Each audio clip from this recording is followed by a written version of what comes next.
Hello friends, I hope you're fit and fine. Today we will learn about the types of fertilizer. So there are two types of fertilizer is there. One is a natural, another is a synthetic. બે ટાઈપના fertiliser જોવા મળશે, એક natural હશે અને એક synthetic હશે. Natural means કુદરતી, જે કુદરતી રીતે મળે છે એ નેચરલ ફર્ટિલાઇઝર, અને સિન્થેટિક મીન્સ જે મેન મેડ છે, જે માનવીએ બનાવેલા છે, કેમિકલ પ્રોસેસ કરી અને બનાવેલા છે, એને શું કહેવાશે? Synthetic fertiliser. So there are two types of fertilizer is there. One is a natural fertilizer, another is a synthetic fertilizer. So first of all I introduce about the natural fertilizer. Natural fertilizer કેને કહેવાશે? So this natural fertilizer it is derived from the nature. It is known as a natural fertilizer. And synthetic fertilizer. So what is known as a synthetic fertilizer? This fertilizer it is synthesized by the use of chemical reaction or chemical industry. It is known as a synthetic fertilizer. તો natural જે કુદરતી રીતે બનેલા હશે એને natural કહેવાશે, અને chemical process અથવા તો કેમિકલ કંપનીમાં જે બનેલા હશે એને સિન્થેટિક ફર્ટિલાઇઝર કહેવાશે. હવે નેચરલ ફર્ટિલાઇઝરની અંદર કયા કયા આવી શકે? તો કે નેચરલ એટલે કુદરતી. તો કુદરતી રીતે ફર્ટિલાઇઝર કયા કયા હોઈ શકે? તો તમને ખબર જ છે, માનો કે પશુ હોય, પશુનું જે છાણ છે એમાંથી ડમ્પ બનાવે, ઉકળો બનાવે, બરાબર? તો એ છે એ શું છે? Natural fertiliser. It is use as a natural fertiliser. પછી નેક્સ્ટ આપણે જોઈએ તો કોઈ લીવ્સ છે, કોઈ પણ પ્લાન્ટ હોય, પાક હોય કોઈ પણ, એ પાક એક વખત થઈ જાય પછી એના જે લીવ્સ છે એ લીવ્સનો આપણે શું કરી? દાબો કરી. ગુજરાતીમાં શું કહી? દાબો. એ જે લીવ્સ છે એનો પણ ફર્ટિલાઇઝર તરીકે યુઝ થશે. So this is known as a natural fertiliser. એને પણ શું કહેવાશે? નેચરલ ફર્ટિલાઇઝર કહેવાશે. જે કોઈ પણ ક્રોપ હોય એના જે પાંદ હોય, લીવ્સ હોય, એનો પણ એઝ અ ફર્ટિલાઇઝર આપણે યુઝ કરી શકીએ. ડાળી છે, પાંદ છે, એ જે બધું હશે કોઈ પણ પ્લાન્ટનું, એનો ફર્ટિલાઇઝર તરીકે આપણે યુઝ કરી શકીએ, બરાબર? નેક્સ્ટ આપણે જોઈએ તો કોઈ પણ નદી હોય અથવા તો તળાવ હોય, એની નીચેનો જે કાપ છે, નદી એક વખત ઉનાળામાં બેસી જાય, બરાબર? એટલે એનો જે કાપ છે એ ભરી અને ખેતર ફાર્મની અંદર નાખવામાં આવે છે, કારણ કે it is a most important natural fertiliser, બરાબર? એ કુદરતી ફર્ટિલાઇઝર સારું છે, કારણ કે એની અંદર ઘણા બધા મિનરલ હશે અને ઘણા બધા એસેન્શિયલ ન્યુટ્રિયન્ટ હશે પ્રેઝન્ટ. કેની અંદર? કાપની અંદર. તો તળાવ છે, નદી છે, એના જે તળની અંદર જે કાપ હશે એ બધું ધોવાણ થઈને એકદમ ઝીણો કાપ હશે, એ તમે ખેતરમાં ભરવાથી ક્રોપનું ગ્રોથ વધારે થશે અને ઉત્પાદન પણ તમે વધારે લઈ શકશો. એટલા માટે એ નેચરલ ફર્ટિલાઇઝર તરીકે વધશે, જે કાપ છે નદીનો અથવા તો તળાવનો. પછી આપણે જોઈએ તો જે ડમ્પ છે એને પણ નેચરલ ફર્ટિલાઇઝર તરીકે યુઝ કરી શકો, ઉકરડાનો, બરાબર? It is also known as a natural fertiliser. Next one is a synthetic fertiliser.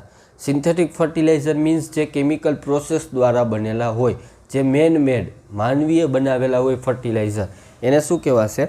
Synthetic fertiliser કહેવાશે. તો સિન્થેટિક ફર્ટિલાઇઝરની અંદર તમે જોયું હશે યુરિયા, બરાબર?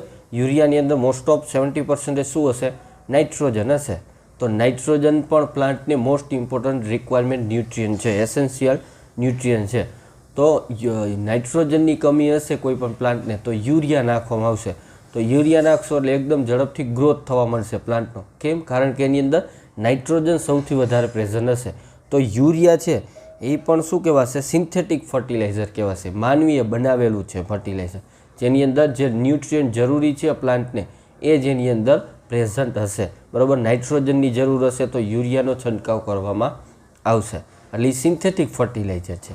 નેક્સ્ટ આપણે જોઈએ સિન્થેટિક ફર્ટિલાઇઝર તો NPK છે, નાઇટ્રોજન, ફોસ્ફરસ, પોટેશિયમ, બરાબર?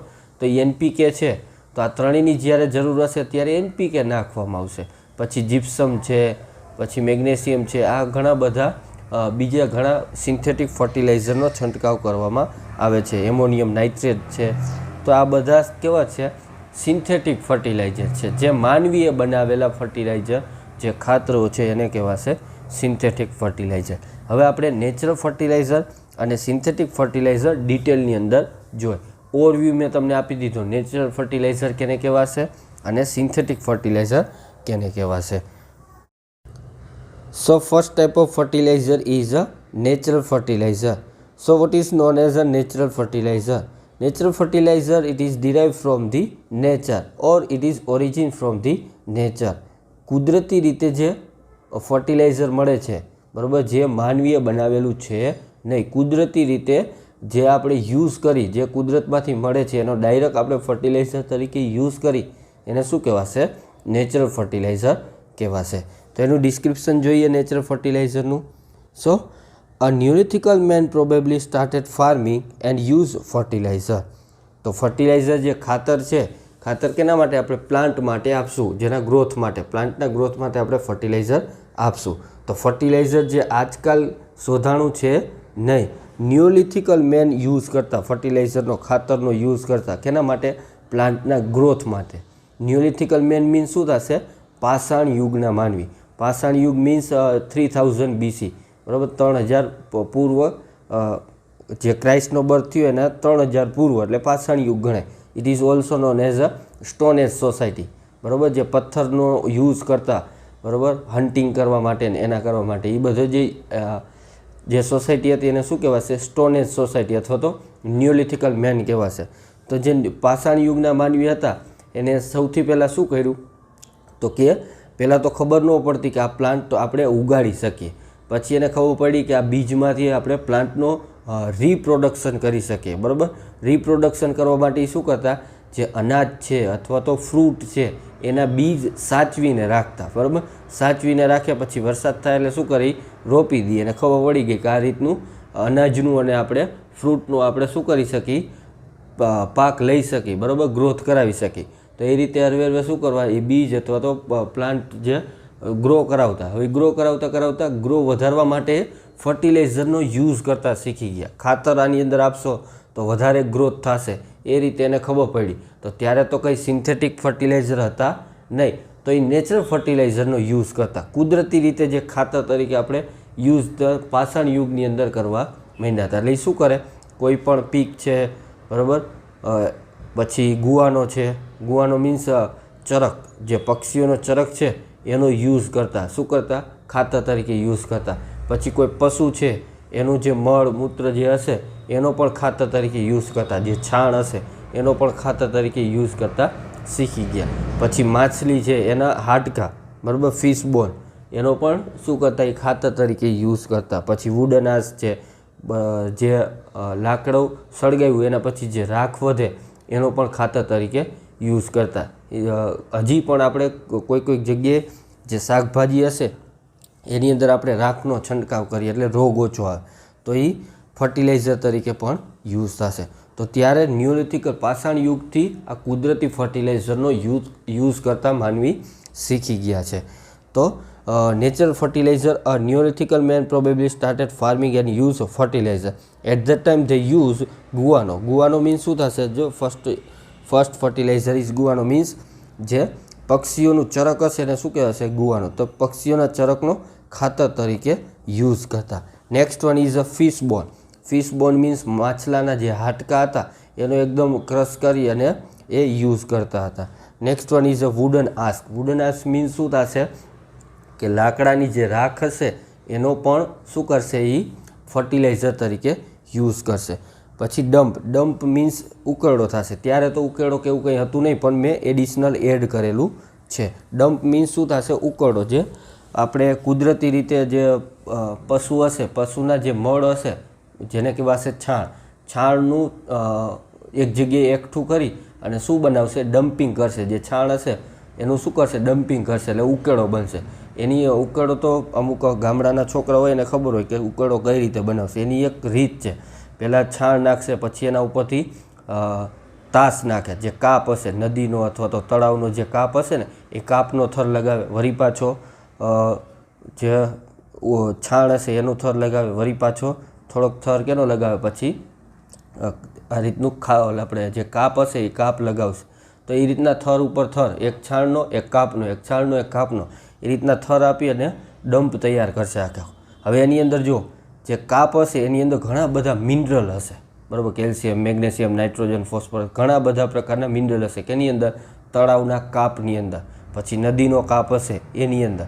તો એ બધા કાપ અને જે આ છાણ હશે, છાણની અંદર ઓર્ગેનિક ફર્ટિલાઇઝર હશે. બરાબર, ઓર્ગેનિક મીન્સ કાર્બોહાઈડ્રેટની એ બધા ઘણા બધા હશે જે પશુઓનો જે છાણ હશે એની અંદર.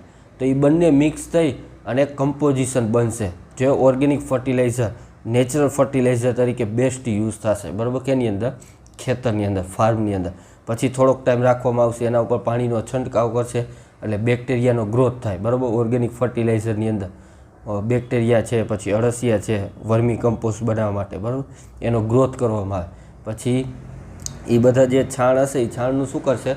નેચરલ ફર્ટિલાઇઝર તરીકે યુઝ કરશે. થોડો ટાઈમ થઈ જાય, વર્ષ 2 વર્ષ, એટલે એ આખો ડમ્પ છે એને લઈ અને ખેતરની અંદર, ફાર્મની અંદર અલગ અલગ જગ્યાએ છંટકાવ કરવામાં આવે. તો એ નેચરલ ફર્ટિલાઇઝર તરીકે એનો યુઝ થઈ શકે. નેક્સ્ટ હજી હું તમને એક એક્ઝામ્પલ આપું નેક્સ્ટ નેચરલ ફર્ટિલાઇઝરનું. તો જે આપણે જૂના પ્લાન્ટ હશે, કોઈ પણ પ્લાન્ટ, માનો કે એક એક્ઝામ્પલ આપું તો ઘઉં છે, તો ઘઉંનું આપણે જે એક વખત ઉત્પાદન લઈ લઈએ તો જે ઘઉં પછી એક વખત ફાર્મિંગ થઈ જાય, બરાબર, કલ્ટિવેશન થઈ જાય, પછી જે પાછળનો જે પાક વધે, છોડ વધે, એનું શું કરશે? એક જગ્યાએ એકઠો કરી અને એનો જે ભૂકો હશે, બરાબર, જે ઘઉંનો ભૂકો, એનો પાછો ફર્ટિલાઇઝર તરીકે યુઝ કરી શકાય. તો એ એઝ અ ફર્ટિલાઇઝર પણ જો પાકની જે છે લીવ્સ છે, એના પછી દાંડી છે, એ બધી જે છોડ હશે એનો રીફર્ટિલાઇઝર તરીકે આપણે યુઝ કરી શકીએ. So this is known as a natural fertiliser. આ બધા શું છે? નેચરલ ફર્ટિલાઇઝર છે. બરાબર, ડમ્પ છે મીન્સ ઉકરડો છે, પછી આપણે કાપ છે, નદીનો કાપ છે, તળાવનો કાપ છે, આ બધાને શું કહેવાશે? નેચરલ ફર્ટિલાઇઝર કહેવાશે. કોઈ પણ જૂના પ્લાન્ટ હશે એના લીવ્સ છે, ડાળીઓ છે, આ બધી જે એને પણ શું કહેવાશે? નેચરલ ફર્ટિલાઇઝર કહેવાશે. So this is the all about the natural fertiliser. હવે તમને સમજાઈ ગયું હશે નેચરલ ફર્ટિલાઇઝર કયા કયા હશે અને યુઝ કઈ રીતે કરવામાં આવશે. Next type of fertilizer, it is known as a synthetic fertilizer. So what is known as a synthetic fertilizer? So synthetic fertilizer, it is derived from the chemical industry or it is a synthesized by man. It is known as a synthetic fertilizer. Synthetic fertilizer જે માનવી દ્વારા બનાવેલું છે, chemical ઇન્ડસ્ટ્રીની અંદર બનાવેલું છે. કેના દ્વારા? કેમિકલ રિએક્શન દ્વારા. તો એવા ફર્ટિલાઇઝરને શું કહેવાશે? સિન્થેટિક ફર્ટિલાઇઝર કહેવાશે. મેન મેડ ફર્ટિલાઇઝર હોય એને શું કહેવાય? સિન્થેટિક ફર્ટિલાઇઝર કહેવાશે. હવે સિન્થેટિક ફર્ટિલાઇઝર સૌથી પહેલાં કોને ડિરાઈવ કર્યું? So synthetic fertiliser it is derive in 1665, 1665ની અંદર sir Kenelm Digby use chemical fertiliser for the first time. સૌથી પહેલાં સિન્થેટિક ફર્ટિલાઇઝર 1665માં યુઝ કર્યું. કોને કર્યું? કેનલેમ ડિગ્બી, આ નામનો સાયન્ટિસ્ટ હતો, એને સૌથી પહેલાં સિન્થેટિક ફર્ટિલાઇઝરનો યુઝ કર્યો. He used the child saltpeter sodium nitrate as a fertilizer to get more production. બરાબર, સૌથી પહેલાં સિન્થેટિક ફર્ટિલાઇઝરનો યુઝ થયો. ક્યારે થયો? 1665ની અંદર કેનલેમ ડિગ્બીએ કર્યો. કયું સિન્થેટિક ફર્ટિલાઇઝર યુઝ કર્યું? તો કે ચાઇલ્ડ સેલ્ટપીટર, સોડિયમ નાઇટ્રેટ. જે સોડિયમ નાઇટ્રેટ છે એનો સૌથી પહેલાં સિન્થેટિક ફર્ટિલાઇઝર તરીકે યુઝ થયો. So first synthetic fertiliser use as a child saltpetre. Child saltpetre use as a first synthetic fertiliser use થયેલો હતો. Sodium nitrate. સોડિયમ નાઇટ્રેટની અંદર શું હશે? સૌથી વધારે કયો ન્યુટ્રિયન્ટ હશે? તો કે નાઇટ્રોજન. નાઇટ્રોજન સૌથી વધારે ચાઇલ્ડ સેલ્ટપીટરની અંદર હશે, સોડિયમ નાઇટ્રેટની અંદર. એટલે ચાઇલ્ડ સેલ્ટપીટર પ્લાન્ટને આપશો એટલે શું કરશે? નાઇટ્રોજન મળશે. નાઇટ્રોજન મળશે એટલે પ્લાન્ટ આપમેળે ગ્રોથ એનો વધી જશે ઝડપથી. Increase the growth of plant when we apply the child saltpetre. બરાબર, સોડિયમ નાઇટ્રેટ આપશો એટલે નાઇટ્રોજન મળશે. નાઇટ્રોજન મળશે એનો ગ્રોથ કેવો થઈ જશે? ઇન્ક્રીઝ થઈ જશે. તો શું થયું? સૌથી પહેલાં સોડિયમ નાઇટ્રેટનો યુઝ થયો ચાઇલ્ડ સેલ્ટપીટરનો. કોને કર્યો?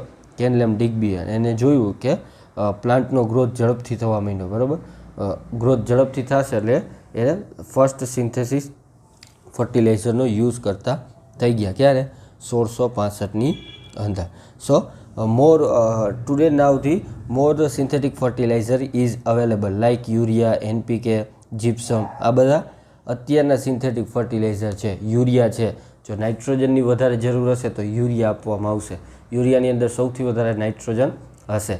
તો જે નાઇટ્રોજન ફર્ટિલાઇઝરની જરૂર હશે તો યુરિયા આપવામાં આવશે. તો એ સિન્થેટિક ફર્ટિલાઇઝર માનવીએ બનાવેલું છે. એના પછી જોઈએ તો NPK છે, નાઇટ્રોજન, ફોસ્ફરસ, પોટેશિયમ, એ પણ સિન્થેટિક ફર્ટિલાઇઝર છે. જીપ્સમ છે એ પણ સિન્થેટિક ફર્ટિલાઇઝર છે. જે માનવીએ બનાવેલા છે એને સિન્થેટિક ફર્ટિલાઇઝર કહેવાશે. તો ફર્સ્ટ હતું નેચરલ ફર્ટિલાઇઝર, નેક્સ્ટ હતું સિન્થેટિક ફર્ટિલાઇઝર. તો આ ફર્ટિલાઇઝરની જરૂર કેમ પડશે? Why we are use the fertiliser? આપણે ફર્ટિલાઇઝરનો યુઝ કેમ કરશું? Because the plant require some nutrient. પ્લાન્ટને શું જોશે? ન્યુટ્રિયન્ટ જોશે. જે માનવીના ગ્રોથ માટે, હ્યુમન બોડીના ગ્રોથ માટે some essential nutrient is required. So like this plant it is also required some essential nutrient. પ્લાન્ટના ગ્રોથ માટે પણ ન્યુટ્રિયન્ટ જરૂરી છે, પોષક તત્વો રિક્વાયર્ડ છે. તો એ પોષક તત્વો ક્યાંથી મળશે? તો કે ફર્ટિલાઇઝરમાંથી મળશે.